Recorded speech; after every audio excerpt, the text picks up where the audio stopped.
What's up, guys? Today I got one of the masterminds behind the Fort Wayne scavenger hunt on with us. We're going to discuss all the details and what made it a great success here in Fort Wayne, and what we're looking forward to next. I keep it real, I keep it real, I keep it real, just keep it real. So with me today, I have Andy Roth, who is the Special Projects Director of Sport Wayne here in Fort Wayne, Indiana. Andy, thank you for taking a little time out of your quarantine to join me and talk about some of the stuff you guys had going on recently. Yeah, thanks for having me. So with this quarantine going on, puzzles have kind of come full circle. I think puzzle sales are through the roof in the nation. It's one industry that's really booming right now.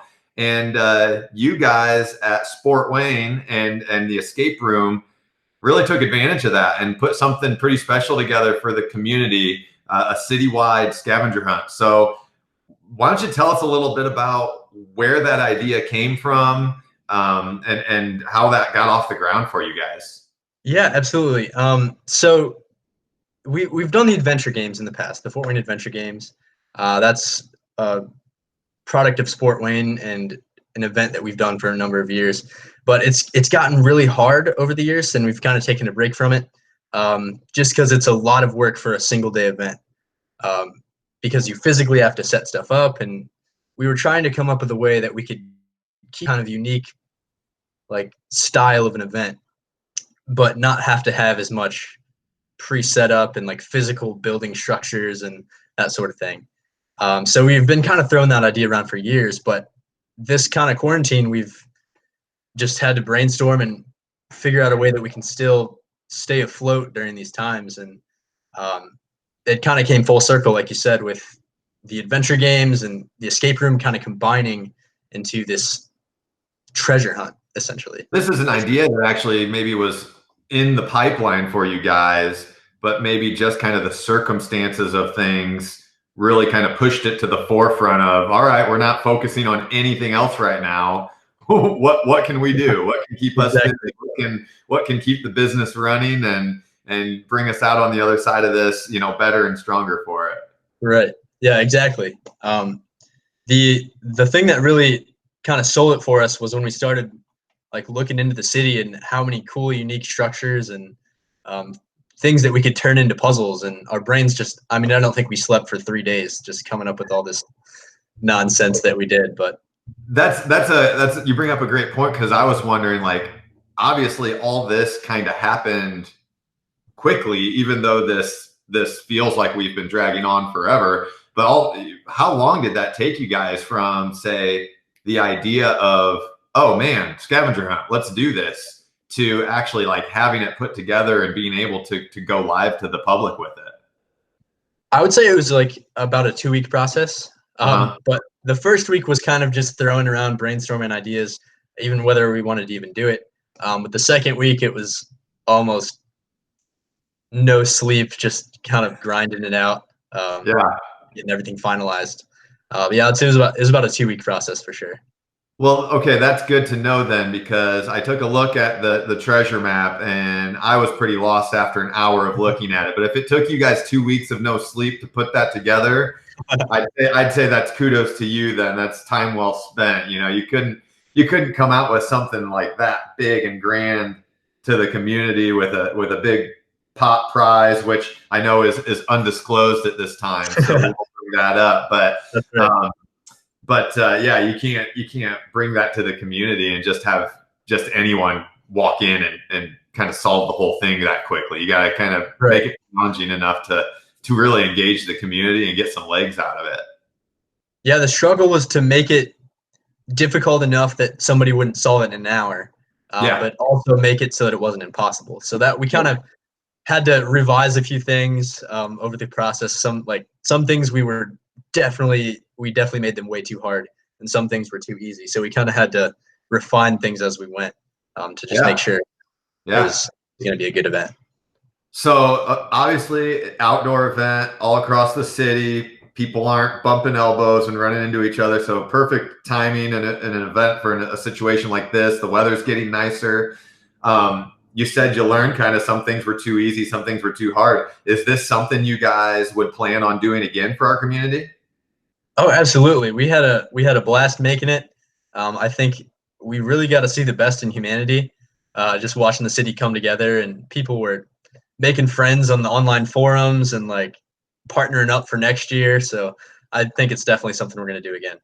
That's awesome. That's awesome. And me and my wife live downtown, and a lot of the clues, it seemed like, just from looking at the treasure map, were located downtown. Were most things in the downtown or near downtown area for this one? Yeah, for this one, we wanted to keep things kind of central so that people weren't, I mean, driving all over the city. Sure. But that being said, in the future, who knows? We might Right. expand our range a little bit for sure. That's awesome.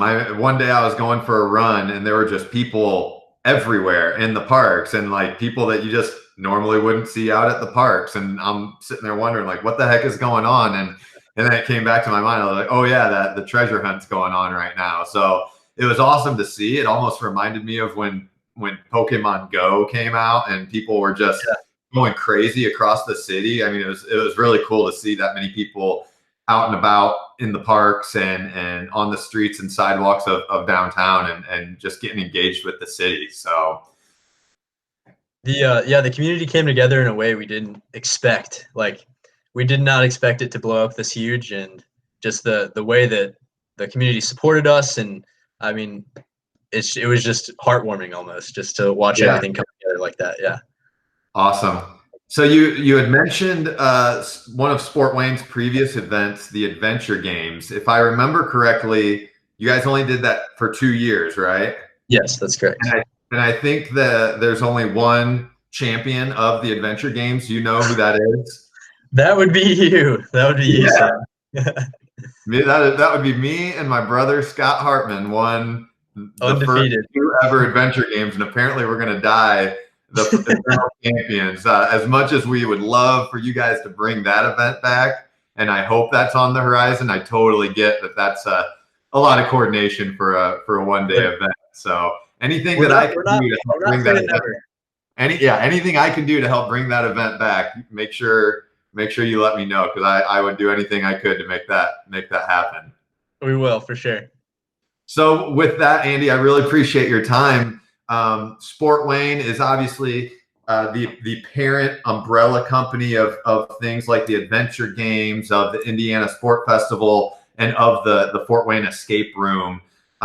What's on the horizon? What can the community be excited about for Sport Wayne doing next to kind of give the community really unique, engaging experiences like you guys are doing? Well, we've been, for the past 5 years, we've been planning and building out a climbing gym that's going to be on the GE campus, part of Electric Works. This whole quarantine COVID thing kind of is delaying that a little bit, but hopefully that gets rolling, and within the next few years, we should have a pretty awesome climbing gym in Fort Wayne.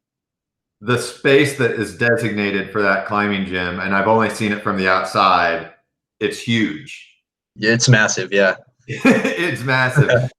And maybe you don't know this yet, Andy, but is the GE project as a whole, is your climbing gym, is that contingent upon the GE project going, or are you guys moving forward with that in that location regardless of the time frame and things like that as far as the GE campus project goes? We do have a little bit of we are a little bit separate, but for the most part, we have to kind of follow the same timeline that GE comes up with, the Electric Works comes up with. So the developers, we're just kind of waiting on things to get rolling, all the funding to get in place, and that sort of thing. But it's been rolling. It's just been rolling slow. Yeah, I hear you. Much as those things are, and I'm sure there's a lot of red tape that the community never sees. It's just like, how is this taking so long? Just put up some plywood walls and some hand grips already, and let me go to town. But a little more than that for sure. Needs to make something like that happen than meets the eye, I'm sure. Right. So awesome, Andy. Well, this is Andy Roth, the Special Projects Director of Sport Wayne. I am Sam Hartman, your Fort Wayne realtor, keeping it real estate, just trying to bring you some really cool and exciting people that are doing great things in our community. Andy, thank you for taking some time with us today. thanks for everything that Sport Wayne and the Escape Room did to give Fort Wayne a week break of this madness, get us out of our houses and have some fun in the community. So we appreciate that, man. Yeah, thanks for having me. All right. Thanks for your time, bud. Just keep it real.